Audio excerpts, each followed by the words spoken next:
Olá, você está no programa, assistindo o programa Investigações sobre o Viver da TV Suprem.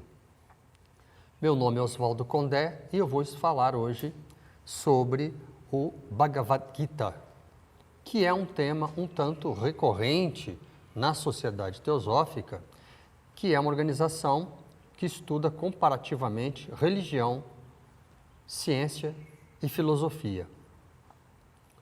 O Bhagavad Gita é, na verdade, um livro.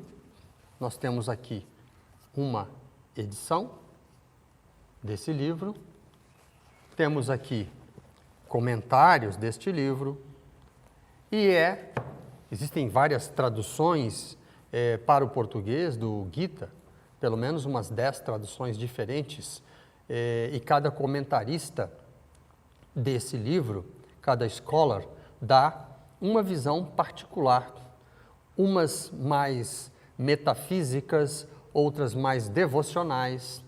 É um livro clássico dos textos sagrados da humanidade. E, sem dúvida nenhuma, um texto extremamente simbólico e filosófico. Mas o que é o Bhagavad Gita?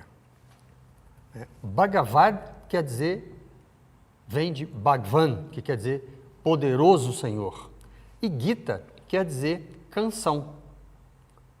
Daí, quem leu este livro, o Bhagavad Gita, consegue entender melhor aquilo que é exposto na letra da música Gita, de Raul Seixas.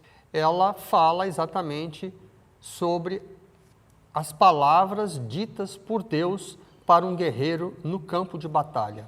Mas qual é o contexto? Que campo de batalha é esse? De onde saiu essa história? Nós vamos falar um pouco sobre este simbolismo e sobre alguns aspectos de mitologia comparada e de religião comparada do Gita com outras tradições. Nós temos na tela 2 exemplares de livros, 2 imagens de livros sobre a tradição indiana, 2 épicos, 2 histórias épicas, 2 histórias antigas e tradicionais, que são, como vemos na tela, o Ramayana, que é a história do deus Rama, uma das encarnações de Vishnu, o deus Vishnu, que é o terceiro aspecto da trindade indiana, o segundo aspecto, perdão, da trindade indiana, que é composta por Brahma, que cria o universo, Vishnu, que mantém o universo funcionando, e Shiva, que destrói para renovar, para que o universo seja recriado. Então, o deus Vishnu, periodicamente, dependendo da situação da sociedade humana, ele envia um avatar. Avatar quer dizer aquele que desce. Ele envia um aspecto, ele se manifesta no mundo material através de um avatar, um aspecto seu é manifestado. Quando o Dharma, a lei cósmica, a lei universal, deixa de ser cumprida, Vishnu se manifesta como um avatar. Um desses avatares, naturalmente, é Krishna, segundo a tradição hindu, e outro é Rama. Rama, a história do deus Rama é contada no Ramayana, no texto que temos em tela, cujo original tem mais de 70 mil versos em sânscrito, a língua sagrada da Índia, a língua dos Brahmanes. Mas, o que é o Bhagavad Gita? O Bhagavad Gita, que quer dizer a canção de Deus, as palavras cantadas, proferidas por Deus, é um trecho de um livro chamado Mahabharata. Aqui eu tenho uma edição mais antiga do Mahabharata e na tela vocês podem ver a edição com uma capa nova desse mesmo texto. O Mahabharata fala do quê? Maha quer dizer grande, Bharata quer dizer a Índia antiga. Mahabharata é a história da Índia antiga, a história dos Bharatas, a história de uma família que governava a Índia antiga. E o texto original o texto completo, tem mais de 100 mil versos em sânscrito. Essa é uma edição condensada em português e eu tenho aqui uma edição um pouco mais completa, vejam o volume, 1.200 páginas, né, e não está em versos, né, está em escrita corrida, vamos dizer assim, né, que é a história mais completa do Mahabharata. Então, de onde surge o Gita? O Gita é um trecho do Mahabharata. O Gita é um capítulo, uma parte, uma fração do Mahabharata. Nós temos na tela 3 imagens que remetem ao trabalho que nós vamos fazer. Uma delas é do nosso querido, falecido já, infelizmente, ex-presidente da Sociedade Teosófica, o Dr. Murilo Nunes de Azevedo, que foi um scholar, que foi um professor, que muito ensinou sobre as tradições orientais no Brasil, talvez um dos primeiros orientalistas brasileiros de maior peso e renome, que traduziu também uma edição do Bhagavad Gita ao português.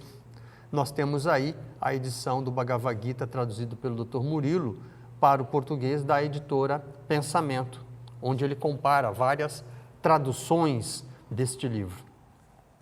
E do lado esquerdo da tela nós temos a imagem do livro O Yoga do Bhagavad Gita, que é uma análise deste texto sagrado. Na próxima imagem, que vocês estão vendo em tela, nós temos a imagem de Krishna tocando uma concha. Krishna tocando uma concha. O que é o Gita? O Gita, como dissemos, é um fragmento do Mahabharata que fala das palavras, que relata as palavras de Krishna, Deus encarnado, para um guerreiro chamado Arjuna. O Mahabharata conta a história de uma disputa na Índia antiga, e aí existem controvérsias, né, sobre a idade do Mahabharata, em torno de 2.000 a 2.500 anos atrás, teria sido escrito. Mas ele relataria, seria uma compilação de relatos orais acontecidos entre 1.000 a 2.000 anos antes de Cristo. As datas são controversas. Quem escreveu o Mahabharata? Quem escreveu o Mahabharata foi Ganesh, né, o deus com cabeça de elefante. Ganesha escreveu o Mahabharata, que foi ditado por um sábio chamado Vyasadeva. Vyasa dita o Mahabharata para o Deus que é o Deus da comunicação, o Deus que traz os textos sagrados, o padroeiro dos escribas, que é Ganesh, o Deus com cabeça de elefante que não esquece de nada. Então, Vyasa pede que Ganesha escreva o Mahabharata e Ganesha diz que escreverá desde que Vyasa ditasse o livro do início ao fim, sem interrupções. E assim é feito. E esse ditado, né, o ato de ditar o Mahabharata demorou anos. E Ganesha escreve do início ao fim. Só uma divindade poderia escrever o Mahabharata. Então se diz que a pessoa que escuta o Mahabharata ou que escuta o Gita pelo menos uma vez na vida, recebe muitos favores espirituais por este fato. Mas o Mahabharata então relata o quê? Um conflito na Índia antiga entre primos. Um grupo de primos entra em choque, entra em combate por conta do reino, de um reino da Índia antiga. E essa conflagração, ela vai chegando a um determinado ponto que vai acontecer uma guerra. E os dois exércitos, simbolicamente, o exército do bem e o exército do mal, ficam frente a frente num campo de batalha chamado o campo de Kurukshetra. De um lado o exército do bem, de outro lado o exército do mal. E entre os dois exércitos há um vasto campo vazio, um campo, uma terra de ninguém, como se diz. Então, um guerreiro chamado Arjuna, que é um dos capitães do exército do bem, que é um dos 5 Pandavas, ele, vendo o exército inimigo à sua frente, ele pede para o condutor do carro de batalha que leve o carro de batalha para o centro do campo. O condutor do carro de Arjuna dirige o carro de combate, né, a quadriga, né, o carro puxado por vários cavalos, para o centro do campo de batalha, na terra de ninguém, entre os dois exércitos. E Arjuna, quando vê que do outro lado do campo de batalha tem primos, mestres de armas, guerreiros que o ensinaram a lutar, ele percebe que vai ter que matá-los, que lutar contra eles, então ele deixa as armas cair, deixa o arco cair, abandona a espada, começa a suar frio e começa a se questionar se vale a pena combater, guerrear, matar tantas pessoas por causa de um reino material, por causa de um principado, de um reinado. Isso vale a pena? Quando isso acontece, o condutor do carro começa a conversar com ele e começa a dizer por que é que ele tem que cumprir o seu dharma, por que é que ele deve cumprir a sua missão. E esse condutor do carro acaba se revelando como Vishnu encarnado.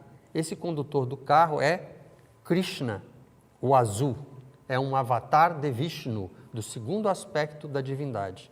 Então, Krishna começa a conversar com Arjuna e dizer para ele por que é que ele tem que combater.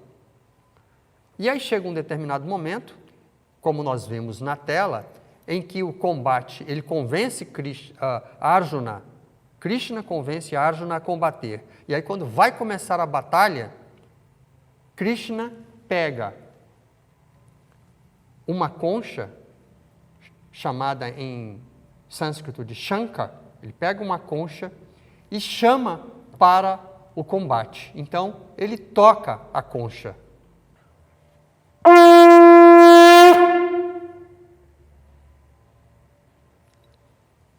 O som dessa concha faz tremer o coração dos demônios. O som dessa concha e de conchas parecidas são usadas nos templos indianos, chamando para as orações, para a recitação dos mantras. Ora, como é que um livro que fala que um Deus diz para um guerreiro que ele deve combater e matar outras pessoas, pode ser considerado um livro sagrado? Nós precisamos, quando lemos textos sagrados, observar a etimologia das palavras. Nós precisamos observar o contexto, não meramente o contexto histórico, mas o contexto filosófico, simbólico e mitológico, para que a gente tenha realmente uma compreensão desses textos. E nós vamos mostrar que o Bhagavad Gita, ele não é um simples estímulo à guerra e ao combate, ao morticínio, ao genocídio. Não. Nós vamos demonstrar que, na verdade, e todo indiano medianamente informado sabe disso, que o Gita é um símbolo. Mas como é que começa o Gita, que é essa parte do Mahabharata? Começa quando um rei cego, chamado Dhritarashtra, Vejam a imagem em tela. Um rei cego chamado Dhritarashtra pede ao seu conselheiro, pede ao seu ministro que narre o que está acontecendo no campo de batalha de Kurukshetra. Ora, começamos aí a questão simbólica. Um rei que é cego, ou seja, ele não tem a visão espiritual. Ele é um rei, ele governa, mas ele não tem uma visão espiritual. Ele não tem a visão real, ele não tem a visão daquilo que está acontecendo. Então é necessário que o conselheiro, chamado Sanjaya, diga para ele o que está acontecendo no campo de batalha, né? Ora, vamos descer, seguindo conselhos de Paramahansa Yogananda, vamos descer o significado etimológico,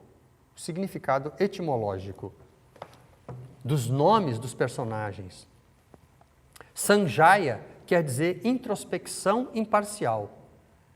Aquele que conquistou a si mesmo. Então, aquele que conquistou a si mesmo tem condições de guiar aquele que é cego, ainda que ele seja um rei material.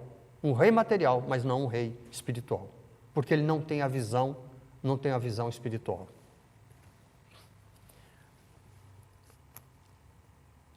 No próximo slide, nós temos o rei Dhritarashtra, o rei cego, acompanhado da sua esposa chamada Gandhari. Reparem que a esposa, o rei, olha para o alto, como se estivesse olhando para o vazio, já que ele é cego, e a esposa, Gandhari, ela tem uma venda. Gandhari foi oferecida como esposa a Dhritarashtra, mas ela não sabia que ele era cego. E ela aceitou se casasse com o rei. E quando ela chega e vê que o rei é cego, ela, em respeito ao rei, que não podia enxergar, ela passa a usar uma venda nos olhos. Né? O significado de Dhritarashtra, né, o significado etimológico, tem a ver com aquele que mantém as rédeas curtas. Aquele que mantém as rédeas curtas, as rédeas dos cavalos dos sentidos curtas, né? No próximo slide, nós vamos falar sobre o capitão do exército do mal, a encarnação da maldade, a encarnação da inveja, a encarnação daquele que é dominado pelos sentidos, cujo nome é Duryodhana. Logicamente, nós estamos falando da tradição hindu, estamos falando da tradição de textos antigos escritos em sânscrito, então os nomes naturalmente são bastante diferentes dos nomes em português, né? Então, Gandhari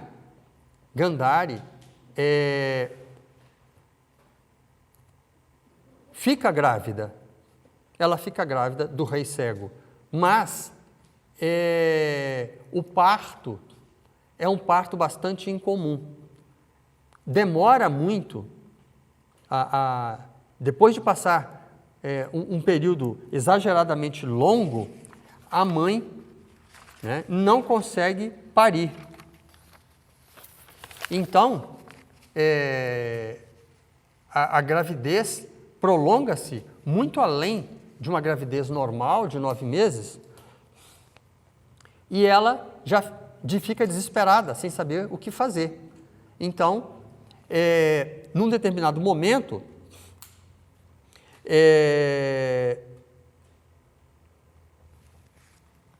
ela, aconselhada, resolve, a cena é chocante, né? Existe uma versão do Mahabharata, feita pelo diretor Peter Brook, que é uma versão teatralizada, que são pelo menos 6 horas de duração, que foi produzido, se não me engano, na Inglaterra.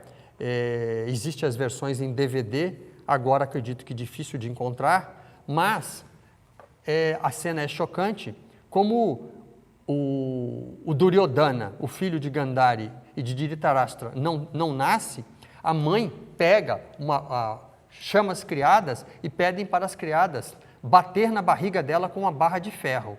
E quando isso então acontece, ela dá à luz a uma bola de carne. Ela dá à luz uma bola de carne. E quando ela dá à luz essa bola de carne,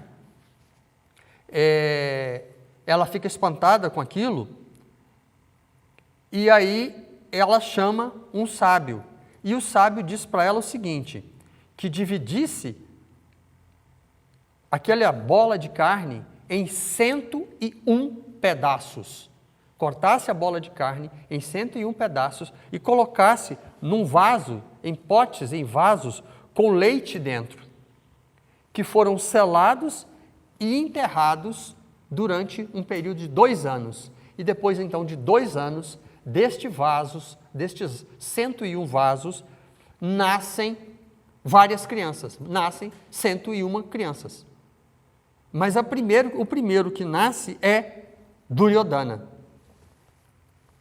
Então nós temos na tela aí os vários vasos representando essa... Na verdade parece uma fecundação in vitro, não é? Parece uma reprodução in vitro, uma reprodução moderna feita in vitro, com úteros artificiais, né? Então, destes 101 vasos, onde cada um foi colocado um pedaço de carne, nasce então 101 irmãos. Mas o primeiro que nasce é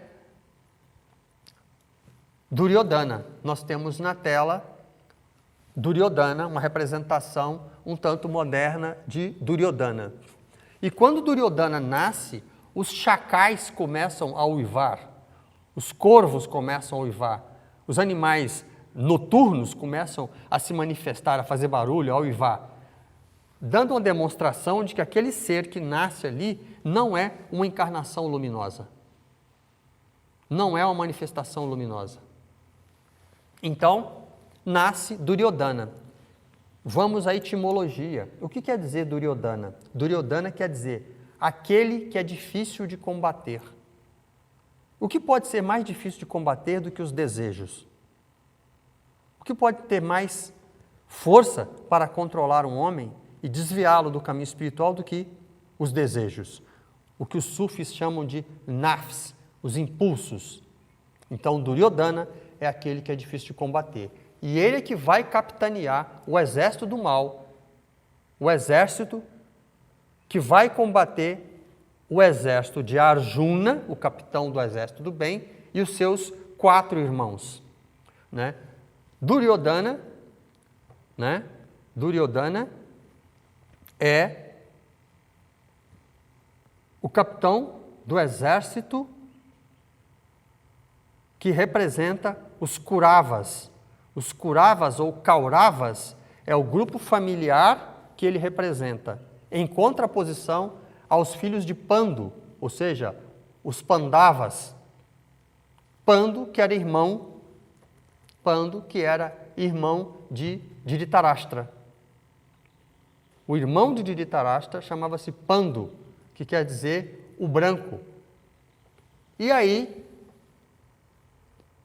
o enredo encaminha para essa conflagração. E nós vamos analisar a simbologia e as origens dos nomes dos personagens centrais que participam da batalha, no campo de batalha de Kurukshetra, entre o exército do bem e do mal, aonde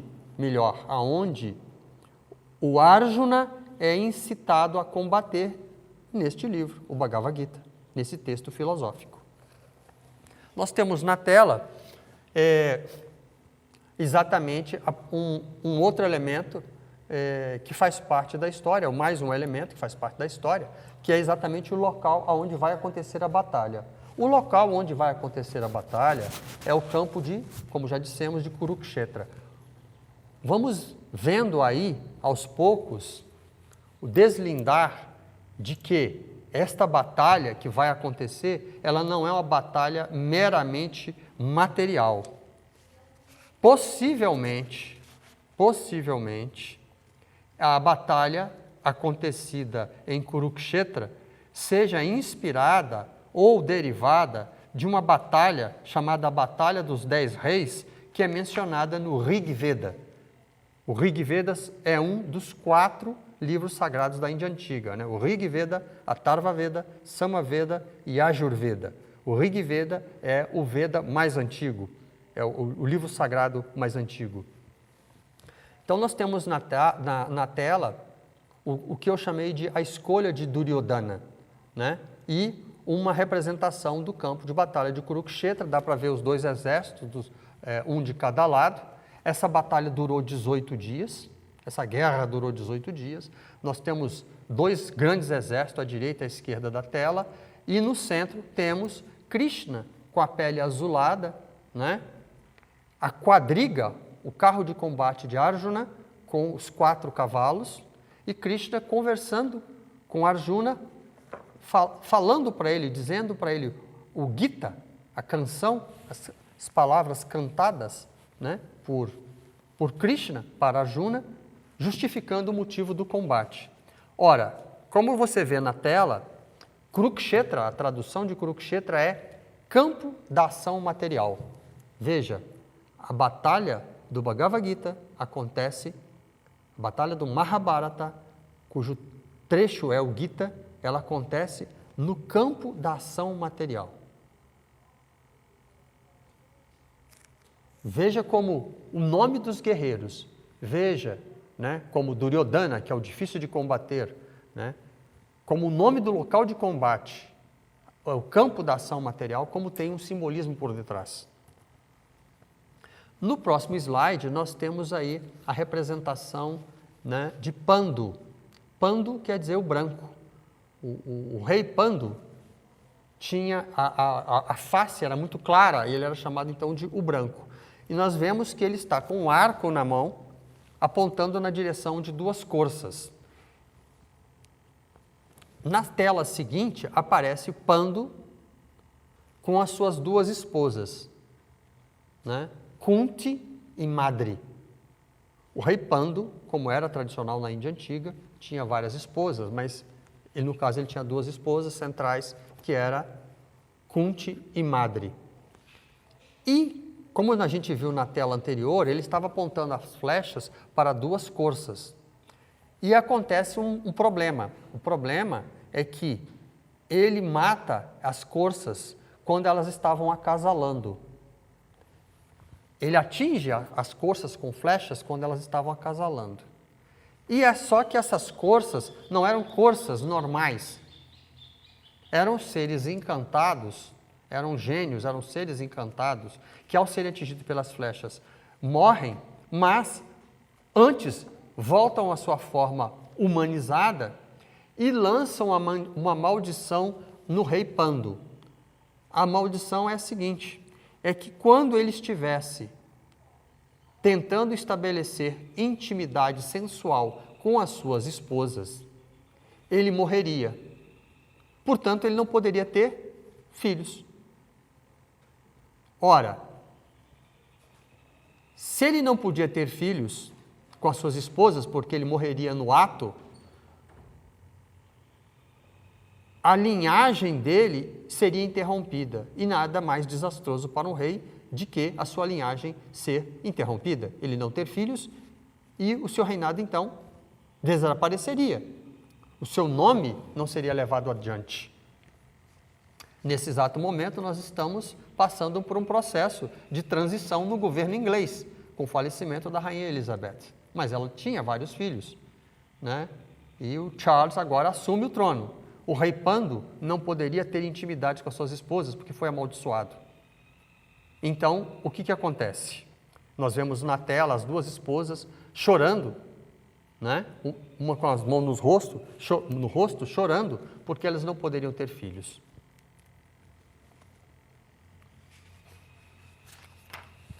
Mas aparece uma salvação. O Mahabharata é muito interessante, né, porque ele tem vários núcleos Assim como nas novelas de hoje nós temos o núcleo dos pobres, dos ricos, dos bandidos, dos espertos, dos engraçados, a mesma coisa acontece no Mahabharata, né? E as histórias são interconectadas, tem vários níveis de história. O Mahabharata é tão longo que se diz que uma história que não está contida no Mahabharata não existe, porque todas as versões possíveis das histórias estão no Mahabharata. Então, o rei Pandu é amaldiçoado, mas não pode ter filhos com as suas esposas, não pode se deitar com as suas esposas. Mas uma das esposas do rei Pandu, que é a rainha Kunti, ela recebeu uma bênção, ela recebeu uma dádiva de um rishi, de um sábio chamado Durvasa. E esse rishi dá a ela, como prêmio por suas ações meritórias, dá a ela como prêmio um mantra. Um mantra, uma fórmula sagrada, uma palavra de poder, uma fórmula sagrada, né? Que quando utilizado pode invocar os deuses. Então, ela invoca os deuses. E, invocando os deuses, ela pede para que esses deuses lhes dê filhos. Então, ela tem filho com os deuses. E é assim, e ela também ensina esse mantra para a rainha Madri, a segunda esposa do rei Pandu, que também recita os mantras, e assim ela também tem 2 filhos gêmeos. Então, Kunti tem 3 filhos com os deuses e Madri tem 2 filhos gêmeos também com deuses. E esses 5 personagens que aparecem em tela são os 5 Pandavas, os 5 filhos de Pandu. E eles então é que vão participar daquela batalha contra o exército do mal capitaneado por um dos 101 filhos, né, de Dhritarashtra, o rei cego, né? Esse capitão que é Duryodhana, o capitão do exército do lado do mal, vamos dizer assim.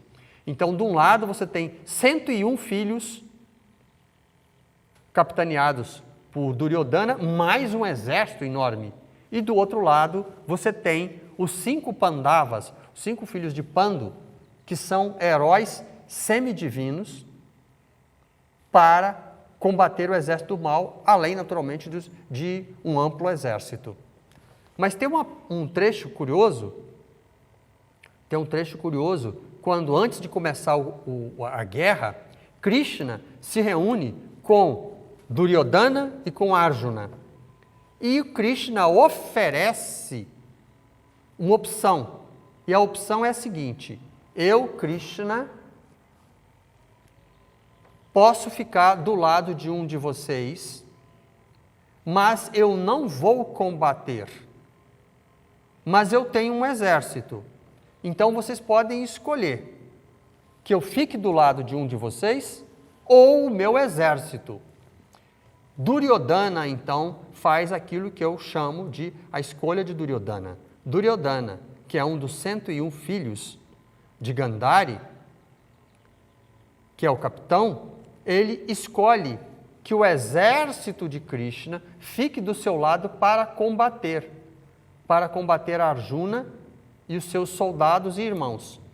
E o Arjuna escolhe, ele escolhe que Krishna fique do seu lado. Aí nós já temos algumas implicações até filosóficas. Duryodhana, que é um dos 101 irmãos, nascidos de uma bola de carne, fermentada em 101 potes, em 101 garrafas,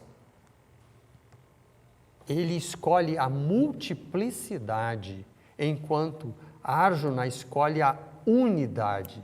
Ele escolhe a divindade encarnada, que é Krishna.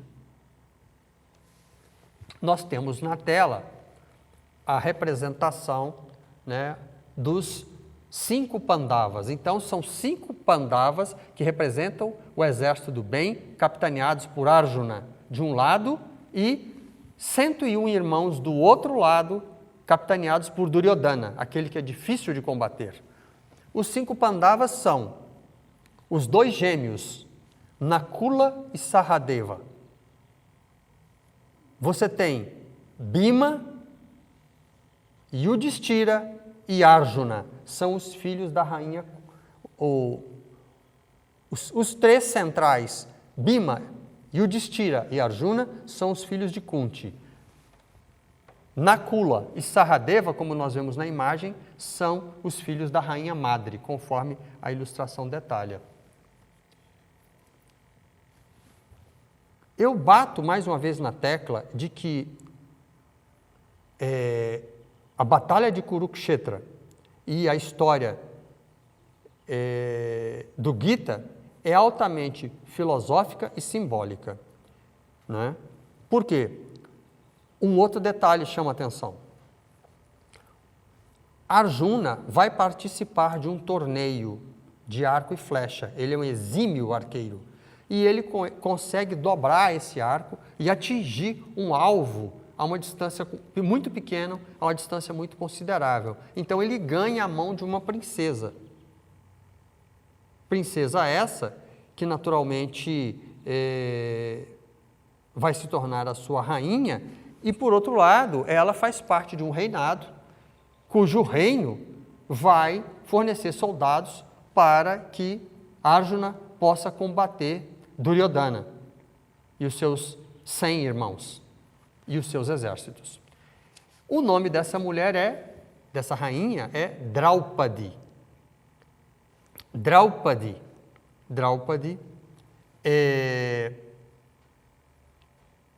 está sendo levada para casa por Arjuna. Ele ganhou a sua mão devido aos seus feitos marciais com arco e flecha, e ele conquista esse prêmio, vamos dizer assim, e está indo com a rainha, com a princesa ainda, para casa. E quando ele chega em casa, ele fala para sua mãe, antes de entrar dentro de casa, ele grita para sua mãe que tinha ganho um prêmio maravilhoso, um prêmio fantástico.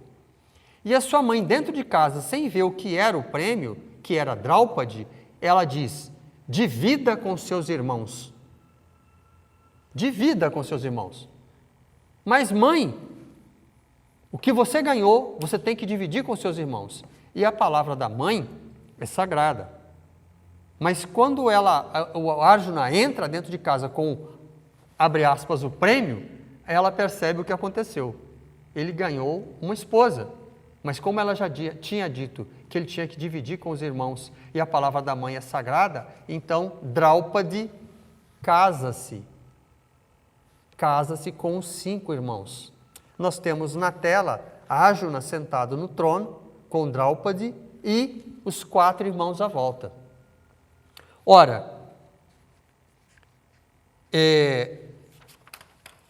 temos aí uma questão complexa, porque um rei se casar com várias esposas na Índia Antiga é absolutamente normal, como também era normal em muitos outros países e outras tradições. Mas uma mulher se casar com 5 homens não é comum, né? Isso absolutamente não é comum.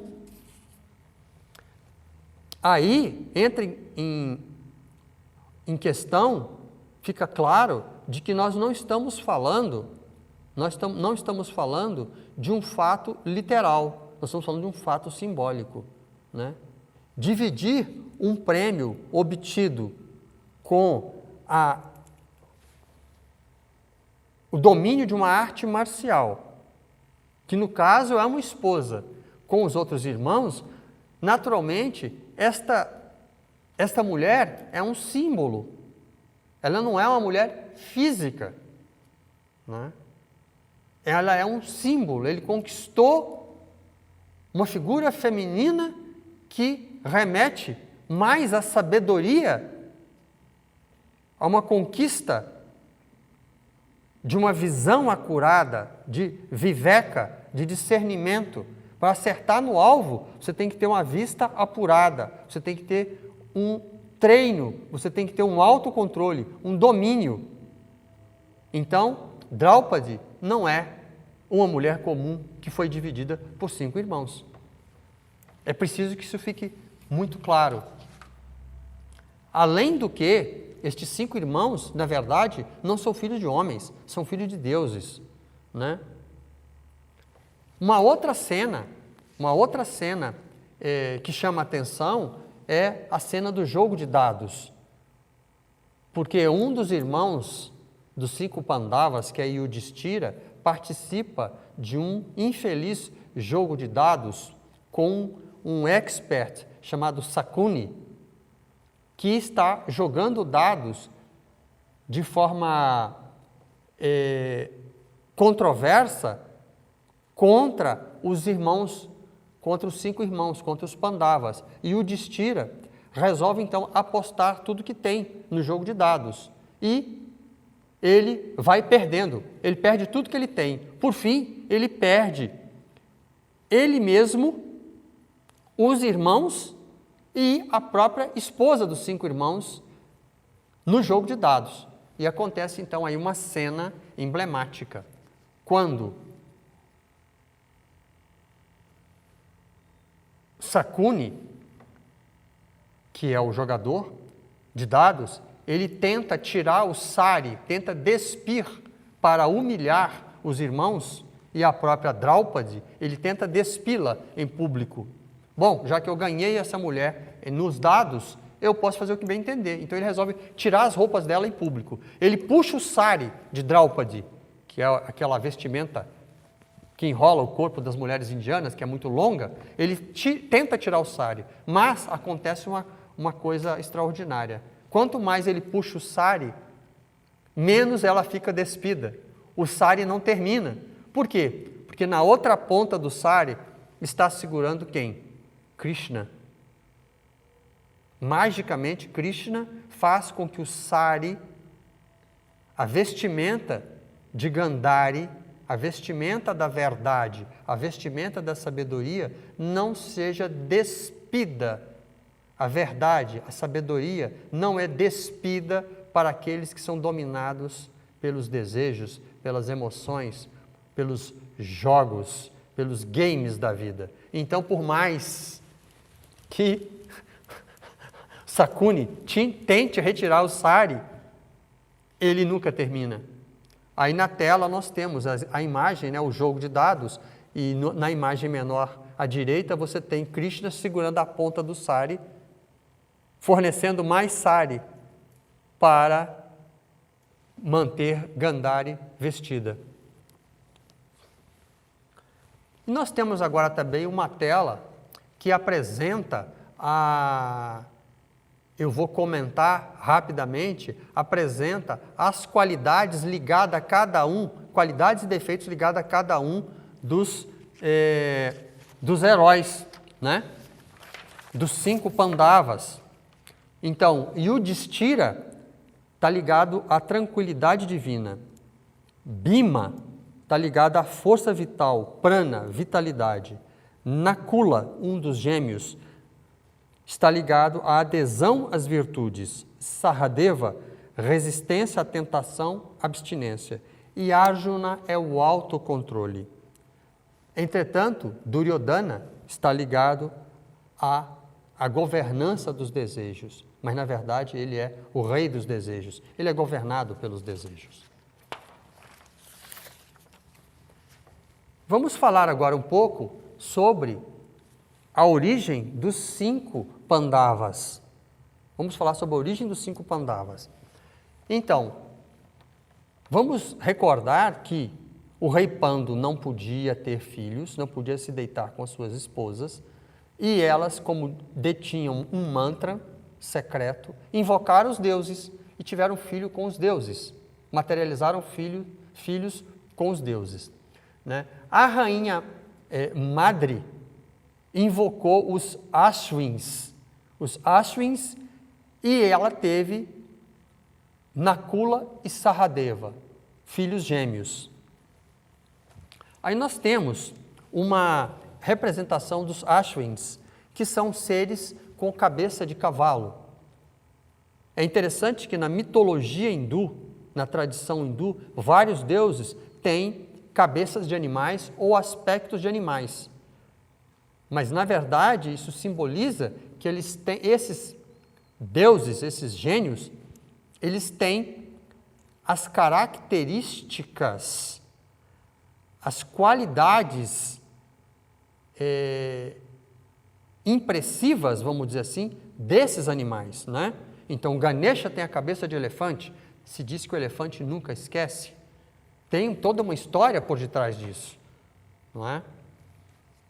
Então, os Ashvins são chamados de os possuidores de cavalos, também conhecido como os Ashvini, Kumaras e Ashvinal. São deuses gêmeos associados ao quê? À medicina, à saúde e ao amanhecer. Eles têm uma ligação com as Ushas, as deusas da madrugada. No Rig Veda, que é o mais antigo Veda, o mais antigo texto sagrado indiano, eles são descritos como jovens cavaleiros gêmeos que viajam em carruagens puxadas por cavalos que nunca se cansam. E eles são considerados divindades guardiãs. Então, os Ashvins, esses deuses com cabeça de cavalo, são os verdadeiros pais de Nakula e Sahadeva, os filhos gêmeos da rainha Madri.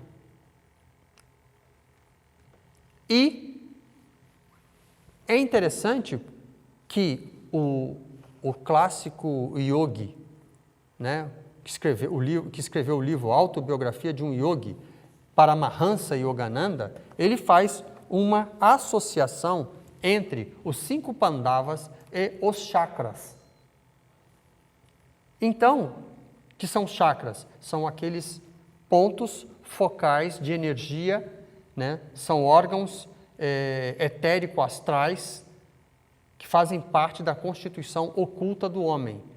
Então, os chakras são 7 pontos energéticos, 7 tomadas de energia etérico-astrais, não físicos, que fazem parte da estrutura esotérica, ou estrutura oculta do homem. E o Yogananda, ele faz uma comparação interessante, onde ele associa cada um dos 5 Pandavas com um chakra. Então, Sahadeva está ligado ao Muladhara Chakra. Temos em tela aí uma representação do Muladhara Chakra, que é o chakra básico, o chakra que está na base da coluna vertebral. Já Nakula está ligado ao chakra Savadhisthana, né? O chakra Savadhisthana já é o chakra no nível superior ao Muladhara Chakra e ele é chamado de a morada do prazer, suporte do sopro da vida, fundamento de si próprio e onde o seu eu está estabelecido. Então, o próximo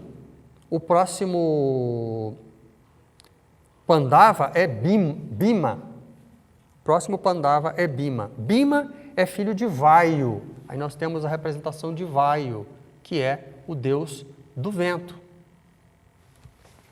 E Bhima está associado ao chakra Anahata, que é o chakra do coração. Né? O próximo Pandava, dos 5 Pandavas, é Yudhishthira. Nós temos em tela a representação de Yudhishthira.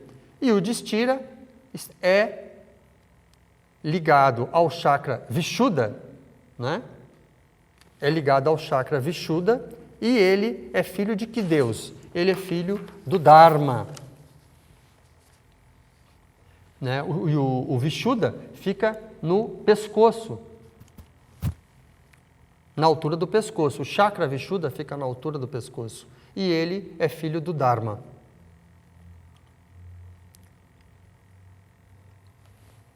O próximo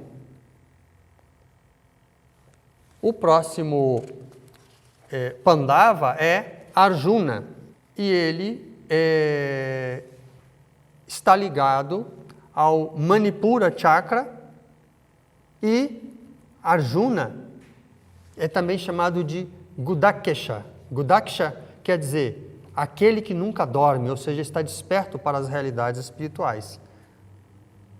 E o chakra a que ele está associado é o Manipura. Ele é o chakra do plexo solar.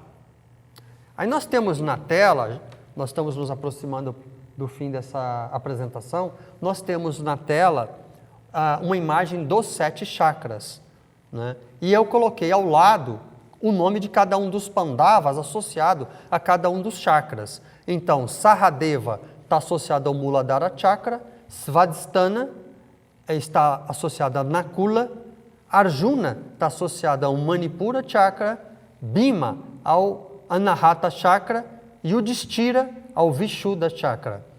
Entretanto, faltam 2 chakras, o Ajna Chakra e o Sahasrara Chakra. Na minha visão, eu coloco o Ajna Chakra ligado a Draupadi, a esposa dos 5 Pandavas, e o Sahasrara Chakra, que é o último chakra, o chakra de iluminação, eu associo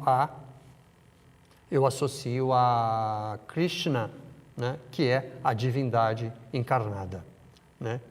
Nós temos aí também a imagem de Krishna, o azul. E, para encerrar a nossa curtíssima apresentação, porque o assunto é muito vasto, eu gostaria de chamar a atenção para, mais uma vez, para os significados emblemáticos, etimológicos, dos termos apresentados e das situações apresentadas, né? Kurukshetra é o campo da ação material. Como esses textos são textos orais, que foram transcritos séculos depois e houveram várias compilações e interposições, não é possível atribuir uma historicidade cabal, vamos dizer assim, a tudo que acontece no Mahabharata, né? E uma das coisas que chama a atenção, né? Pois, o simbolismo. Quando, num determinado momento, Krishna, Deus encarnado, fala para Arjuna, que é o símbolo do devoto perfeito, ele diz para Arjuna: saca da espada da sabedoria e corta a ignorância, né? E o Yogananda diz o seguinte: esta é minha fé, fala Yogananda. Onde quer que esteja manifestado o Senhor do Yoga, ou seja, a divindade, Krishna, e onde quer que esteja presente Partha, ou seja, Arjuna, o verdadeiro devoto, que maneja com proficiência o arco do autocontrole. Arjuna é aquele que tem o autocontrole. Então, se Arjuna maneja com proficiência o arco do autocontrole, ali também haverá êxito, vitória, conquista de poderes e a lei infalível da autodisciplina que conduz à libertação. Tudo isso para finalizar e dizer que a guerra de Kurukshetra está acontecendo, não há 2000 anos atrás, não há 2500 anos atrás. A guerra de Kurukshetra, o campo de batalha da materialidade, está vivo acontecendo aqui e agora. Mas para isso, você tem que ser como Yudhishthira, um filho do Dharma. Você tem que ser um devoto como Krishna. Só assim você poderá conquistar o autoconhecimento e vencer o capitão do exército do mal, do exército dos desejos e dos impulsos, difícil de derrotar, que é Duryodhana. Você tem que matar os seus parentes próximos, como acontece no Bhagavad Gita. Mas os seus parentes próximos não são seus primos, seus tios, papai ou mamãe. Seus parentes próximos são os desejos.